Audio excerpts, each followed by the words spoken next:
नमस्कार मंडळी, श्री स्वामी समर्थ. स्वामी महाराजांच्या कृपेने तुमच्या मनातील सर्व चांगल्या इच्छा या लवकरात लवकर पूर्ण होत एवढी स्वामींना मी प्रार्थना करते आणि आजच्या या नवीन व्हिडिओला सुरुवात करते. तर येत्या 26 तारखेला मार्गशीर्ष महिन्यामधला चौथा गुरुवार आलेला आहे आणि त्या दिवशी सफला एकादशी देखील आलेली आहे. तर खूप असा शुभ संयोग जुळून आलेला आहे. म्हणूनच आपल्याला या दिवशी आपल्या घराच्या उंबरठ्यावरती काही वस्तू आहेत तर त्या जाळायच्या आहेत.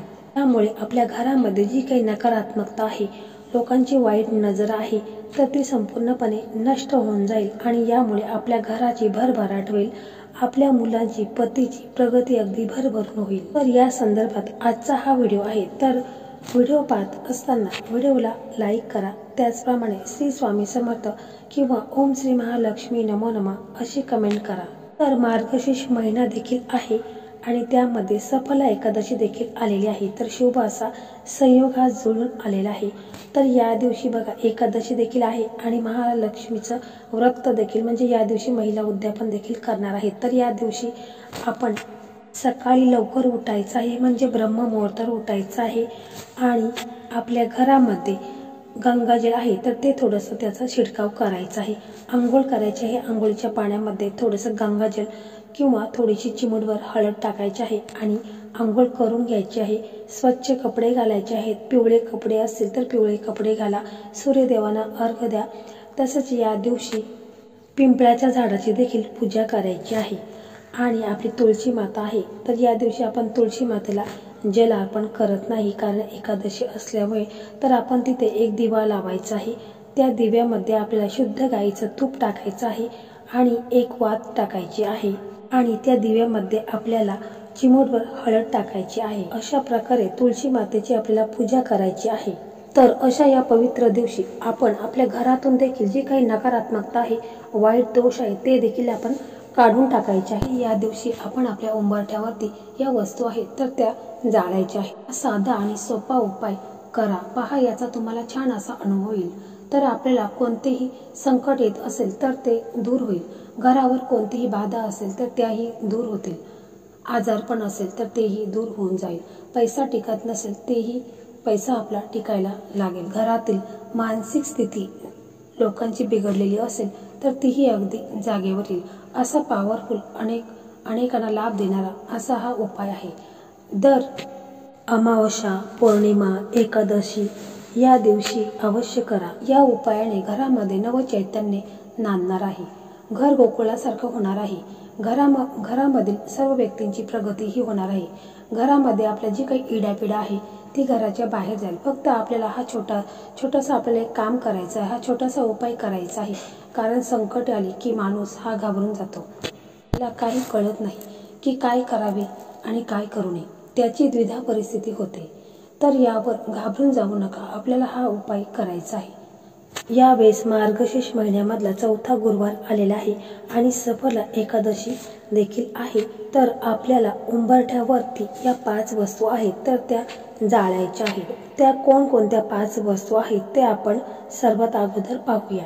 तर 5 आपल्याला तमालपत्र घ्यायचे आहेत, म्हणजे मसाल्याच्या साहित्यामध्ये असतात ते तमालपत्र आपल्याला 5 घ्यायचे आहेत. 5 लवंगा घ्यायच्या आहेत, म्हणजे अखंड लवंगा आपल्याला फुलवाल्या घ्यायच्या आहेत, तुटलेल्या फुटलेल्या घ्यायच्या नाहीत. तर 5 फुलवाल्या लवंगा घ्यायच्या आहेत. 5 काळे मिरी घ्यायच्या आहेत. 5 मिठाचे खडे घ्यायचे आहेत आणि भीमसेनी कापराच्या 4-5 वड्या तुम्हाला घ्यायच्या आहेत. हे सर्व साहित्य एका प्लेटमध्ये तुम्ही घेऊ शकता किंवा तुमच्याकडे पंती असेल, थोडी मोठी साईजची पंती असेल तर तिच्यामध्ये हे सर्व साहित्य तुम्ही ठेवायचे आहे. त्याच्यावरती तुम्हाला थोडंसं तूप टाकायचं आहे आणि हे सर्व साहित्य घेऊन तुम्हाला तुमच्या देवघरासमोर जायचं आहे. तिथे गेल्यानंतर प्रथम दिवा लावायचा आहे, अगरबत्ती लावायची आहे आणि त्याच्यानंतर तुम्हाला वल्गा सूक्ताचं पठण करायचं आहे. त्यापूर्वी देवाजवळ दिवा अगरबत्ती लावायची आहे. तुळशी मातेसमोर देखील एक दिवा लावायचा आहे. त्यानंतर ही प्लेट आहे किंवा एखादी पंतीमध्ये तुम्ही ठेवलेलं असेल तर ती पंती तुम्हाला घ्यायची आहे आणि तुमच्या घराभोवती फिरवायची आहे. म्हणजे जेवढं तुमचं रूम असेल घरामध्ये तेवढ्या रूममध्ये ती फिरवायची आहे. किचन असू द्या, बेडरूम असू द्या, हॉल असू द्या, संपूर्ण घरामध्ये ती तुम्हाला भिंतीनं टच करून घ्यायची आहे. त्याच्यानंतर आपल्या घरामध्ये जर कोणी आजारी व्यक्ती असेल किंवा आपल्या घरातील कर्ता पुरुष असेल, त्याच्याकडे धन हे येत नसेल, म्हणजे पैसा त्याच्याकडे येतो परंतु तो पैसा टिकत नसेल, तर अशा ज्या काही समस्या आहेत तर त्या कर्त्या पुरुषाला बसवायचा आहे किंवा आजारी व्यक्ती असेल तर तिला बसून घ्यायचं आहे, देव्हाऱ्यासमोरच बसवायचं आहे आणि ही प्लेट आहे तर आपण त्याच्या डोक्यापासून पायापर्यंत 7 वेळा उतरून घ्यायचं आहे. कारण ह्या ज्या वस्तू आहेत तर त्या सर्व अभिमंत्रित झालेल्या आहेत आणि यामुळे जी आजारी व्यक्ती आहे तर तिला देखील बरं वाटायला लागेल. तसंच आपल्या घरातील कर्ता पुरुष आहे तर त्याची देखील प्रगती होत जाईल. तो ज्या कामामध्ये हात घालेल त्या कामामध्ये त्याला यश प्राप्ती होईल. आणि मग त्याच्यानंतर काय करायचं आहे की ह्या ज्या वस्तू आहेत, ही प्लेट आहे तर ती तुम्हाला बाहेर न्यायची आहे. घराच्या उंबरठ्याजवळ ह्या वस्तू न्यायच्या आहेत आणि मग तिथे आपल्याला ह्या वस्तू आहेत तर त्या प्रज्वलित करायच्या आहेत. त्यापूर्वी आपला जो मुख्य प्रवेशद्वार आहे त्याच्यावरून देखील आपण ह्या वस्तू आहेत तर त्या 7 वेळा उतरून घ्यायच्या आहेत. कारण आपला मुख्य प्रवेशद्वार आहे त्याच्यातूनच माता लक्ष्मी ही येत असते. त्याचप्रमाणे अलक्ष्मी देखील त्याच मुख्य प्रवेशद्वारातून येत असते आणि म्हणूनच आपल्या घरामध्ये सकारात्मक ऊर्जा यावी, महालक्ष्मी मातेचे आगमन आपल्या घरामध्ये व्हावे म्हणून आपला मुख्य प्रवेशद्वार आहे तर त्याच्यावरून देखील 7 वेळा या वस्तू उतरून घ्यायच्या आहेत आणि उंबरठ्यावरती या सर्व प्रज्वलित करून घ्यायच्या आहेत. त्यापूर्वी आपल्या घरातील दरवाजा आहे तर ते उघडे ठेवायचे आहेत, जेणेकरून हा धूर आहे तर तो पूर्ण आपल्या घरामध्ये गेला पाहिजे. मग हे सर्व थंड झाल्यानंतर तुम्ही एखाद्या झाडापाशी हे टाकून द्यायचं आहे किंवा बेसिनमध्ये टाकून दिलं तरी देखील चालेल.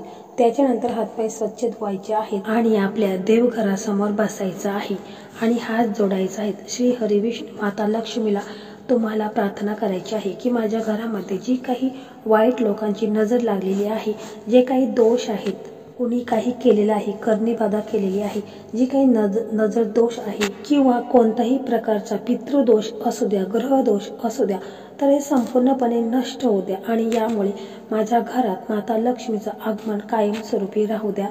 तसेच घरातील इडापिडा आहे तर ती देखील निघून जाऊ द्या. जे काही वाईट लोकांची नजर लागलेली आहे, घरामध्ये नेहमी आजार आहेत, रोग आहेत, तर ते देखील दूर होऊ द्या आणि माझ्या घराची भरभराट होऊ द्या. माझ्या मुलांची, पतीची प्रगती भरभरून होऊ द्या. तर बघा, हा खूपच चमत्कारी आणि खूप प्रभावी असा हा उपाय आहे. तर हा उपाय तुम्ही प्रत्येक अमावस्या पौर्णिमेला केला तरी देखील चालेल. तर यामुळे तुम्हाला याचा चांगलाच अनुभव हा मिळणार आहे. तर मंडळी, अशा प्रकारे आजचा हा व्हिडिओ होता. हा व्हिडिओ तुम्हाला कसा वाटला कमेंटमध्ये नक्की सांगा. व्हिडिओ आवडला तर व्हिडिओला लाईक करा, शेअर करा आणि चॅनलला सबस्क्राईब करा. धन्यवाद.